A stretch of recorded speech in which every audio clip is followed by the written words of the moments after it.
عشق کے اندر طاری ہونے والی وہ کیفیات جو کہ ایک انسان کو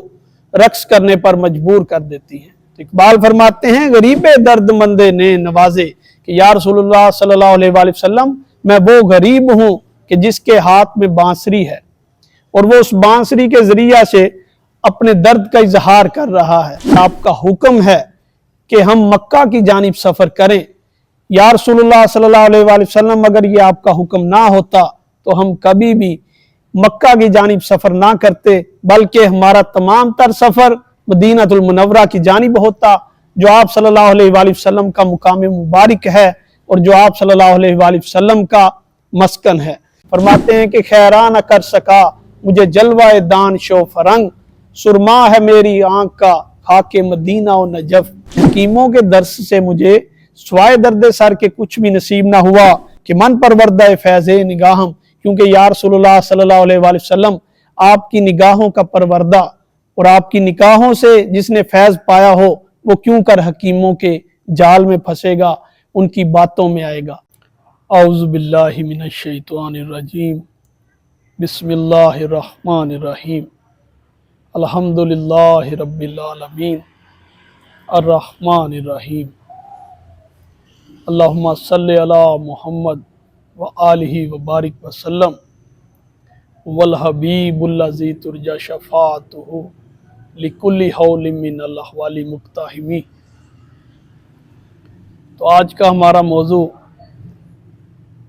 ہمارے پچھلے سیشن سے جڑا ہوا ہے۔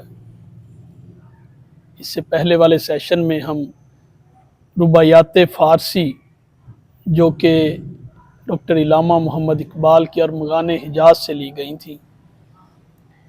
انہی کا آج دوبارہ آغاز کریں گے اور اپنی اس تمام تر کاوش کو مکمل کرنے تک آپ احباب کے سامنے رکھتے رہیں گے۔ ارمغان جو کہ بنیادی طور پر فارسی زبان کا لفظ ہے اور جس کے معنی سوغات کے ہیں، یہ لفظ ارمغان کی بجائے ارمغان ہے، میم کے اوپر زبر ہے نہ کہ پیش۔ بہت سے لوگ اس کو ارمغان حجاز پڑھتے ہیں جو کہ غلط ہے۔ ارمغان اس سوغات کو کہتے ہیں جو کسی بھی علاقہ کی انتہائی نمایاں ہو، جس طرح ہمارے ہاں ملتان کا سون حلوہ، یہ وہاں کی ایک نمایاں جو سوغات ہے، جو کہ ہم کسی جگہ جائیں یا ملتان کے لوگ جب ہمارے پاس آتے ہیں تو وہ لے کے آتے ہیں اور اس کو ایک انتہائی بابرکت تحفہ سمجھا جاتا ہے۔ اسی طرح اقبال نے یہاں لفظ ارمغان استعمال کیا، جو کہ وہ پاکستان سے، اس پاک سرزمین سے، کیونکہ اس وقت تو یہ بر صغیر کا حصہ تھی اور اقبال اس کو مسلمانوں کی جانب سے ایک تحفہ کے طور پر حجاز کی سرزمین کے لے کے جانا چاہتے تھے، کیونکہ اقبال ایک سچے عاشق رسول تھے اور یہ عشق ایک دم سے اقبال کے اندر جاگزی نہیں ہوا، بلکہ اوائل عمری میں ہی شباب کے عالم میں جب اقبال تھے، جب وہ نوجوان تھے، اس وقت بھی وہ عشق رسول اللہ صلی اللہ علیہ وآلہ وسلم میں تڑپ رہے تھے۔ اس کے کئی ایک ثبوت ان کی تحریروں میں ملتے ہیں۔ ان کا ایک طویل خط جو انہوں نے اپنے سفر یورپ کے دوران ایک بحری جہاز میں لکھا، جبکہ وہ حجاز سمندر کے اندر حجاز کی جانب گامزن تھے، یا حجاز اس راستے میں پڑ رہا تھا، اس وقت اقبال نے ایک خط لکھا جو کہ 2-3 صفحات پر مشتمل ہے اور پڑھنے کے لائق ہے۔ تو یہ اقبال کا یہ عشق رسول اللہ صلی اللہ علیہ وآلہ وسلم ان کے دل میں تبھی سے تھا جب سے وہ وجود ان کو اللہ پاک نے بخشا، کیونکہ جو عاشق رسول اللہ صلی اللہ علیہ وآلہ وسلم ہوتے ہیں ان کے اندر یہ نور بچپن ہی سے رکھ دیا جاتا ہے۔ تو ہم یہ کہہ سکتے ہیں کہ اقبال پیدا ہوتے ہی ایک عاشق رسول اللہ صلی اللہ علیہ وآلہ وسلم تھے، اور وہ ایک مقصد کے لیے پیدا ہوئے تھے، اور وہ مقصد ہم نے دیکھا، اور ان کا وہ خواب جو کہ ایک پاکستان کی صورت میں اور جس کے اندر ہم اس وقت رہ رہے ہیں، یہ اقبال کا خواب ہی ہے، جس کو انہوں نے تعبیر اللہ پاک نے ان کے اس دنیا سے چلے جانے کے بعد بخشی۔ اقبال چونکہ بظاہر تو اس کو بنتے ہوئے نہ دیکھ سکے، مگر یہ نظریہ ایک الگ ریاست کا نظریہ، یہ اقبال کا خواب تھا، اور اللہ پاک نے ان کا یہ خواب پورا کیا۔ تو اقبال کے ہاں ہمیں رسول اللہ صلی اللہ علیہ وآلہ وسلم سے عشق، اس کے اوپر کے یہ ان کے اشعار ملتے ہیں، جبکہ جو ارمغان حجاز ان کی تصنیف ہے، یہ خالصتاً رسول اللہ صلی اللہ علیہ وآلہ وسلم کے عشق میں لکھی گئی۔ ان کی دوسری تصانیف، ان کی بنیاد بھی عشق رسول اللہ صلی اللہ علیہ وآلہ وسلم ہی ہے، لیکن یہ جو تصنیف ہے یہ ان کے اس وقت کی تصنیف ہے جب اقبال اپنے آخری ایام گزار رہے تھے اس فانی دنیا میں۔ جب اقبال اپنے آخری ایام گزار رہے تھے اور اس فانی دنیا کو الوداع کہنے والے تھے، یہ تصنیف اس وقت کی ہے، کیونکہ ہمیں ارمغان حجاز کا جو دورانیہ ملتا ہے وہ اقبال کی زندگی کے آخری 2-3 سال ہیں جس وقت انہوں نے یہ تصنیف لکھی، اور اس کے اندر اپنا درد جگہ جگہ بیان کیا۔ تو یہ 2 حصوں میں ہے، ایک حصہ اس کا فارسی ہے جو کہ رباعیات کی صورت میں ہے، جبکہ ایک حصہ اردو ہے جس میں کئی ایک نظمیں ملتی ہیں، جیسے ابلیس کی مجلس شورا سے جس کا آغاز ہوتا ہے وہ ایک علیحدہ حصہ ہے، مگر اس وقت ہم جس سیشن کا آغاز کر رہے ہیں وہ ان کی فارسی رباعیات پر محیط ہے۔ تو اللہ تعالیٰ سے دعا ہے کہ آپ احباب کے سامنے اقبال کی شاعری کا اصل مفہوم رکھنے کی توفیق عطا فرمائے۔ تو آئیے چلتے ہیں اقبال کے اس فارسی رباعیات کے اگلے سیشن کا آغاز فرماتے ہیں۔ تو اقبال اپنی اس پہلی رباعی میں لکھتے ہیں: زبان ماں غریباں از نگاہیست، حدیث درد منداں اشک و آہیست۔ اس شعر میں اقبال فرماتے ہیں کہ جو میری زبان ہے وہ اشک اور آہ کی صورت میں ہے۔ اب یہاں اقبال اپنے اسی عشق رسول اللہ صلی اللہ علیہ وآلہ وسلم کی جانب اشارہ فرما رہے ہیں۔ اقبال یہاں عاشقوں کی کیفیت بیان فرما رہے ہیں، لکھتے ہیں کہ زبان ماں غریباں از نگاہیست، کہ ہم غریبوں کی جو زبان ہے وہ نگاہ ہے۔ اب یہاں اقبال نگاہ کا استعارہ اس لیے استعمال فرما رہے ہیں کہ جو آنکھوں سے آنسو نکل رہے ہیں وہی ہمارا بیان ہے، اور مسلک عشق میں کوئی الفاظ نہیں ہوتے، کوئی تحریر نہیں ہوتی، وہاں جو زبان ہوتی ہے وہ آنسو ہوتے ہیں۔ دوسرے شعر میں اس کو مزید کھل کر بیان کرتے ہیں: کشادم چشم و بربستم لب خیش، سخن اندر طریق ماں گناہیست۔ فرماتے ہیں کہ یہ جو مسلک عشق ہے اس میں زبان کو کھولنا بے ادبی سمجھا جاتا ہے، اور چاہے آپ خلوت میں ہوں، تنہائی میں ہوں یا جلوت میں ہوں، کسی بزم میں ہوں، وہاں اپنے محبوب کا ذکر کرنا مسلک عشق میں یہ بے ادبی سمجھا جاتا ہے۔ وہاں ایک ہی زبان ہوتی ہے، وہ زبان درد کی زبان ہے، وہ زبان عشق کی زبان ہے، اور وہ زبان آنسوؤں کی زبان ہے۔ آنسوؤں کے ذریعے ہی باتیں ہوتی ہیں، آنسوؤں کے ذریعے وہ پیغام، وہ دل کا درد محبوب تک پہنچا دیا جاتا ہے۔ تو دوسری رباعی میں فرماتے ہیں: خودی دا دم زی خود نہ مہر میرا، کشادم در گلے زم میرا، بدا آ نال آئے گر میں کہ ازوے، بسوزم جز گمے دی ہر گمیرا، بجز گمے دی ہر گمیرا۔ تو اقبال یہاں رسول اللہ صلی اللہ علیہ وآلہ وسلم کے آگے فریاد رکھ رہے ہیں، فرماتے ہیں کہ یا رسول اللہ صلی اللہ علیہ وآلہ وسلم، میں نے آپ کی امت کے نوجوانوں کو ایک سمت بخشنے کی اور ایک سمت دکھانے کی جرت کی ہے، اور میں چاہتا ہوں کہ خودی دا آدم از خود نہ مہر میرا، کہ ان کو خودی سے آشنا کر دوں جس سے وہ نامحرم ہیں، جس سے وہ ابھی تک ان کا کسی قسم کا تال میل نہیں مل رہا،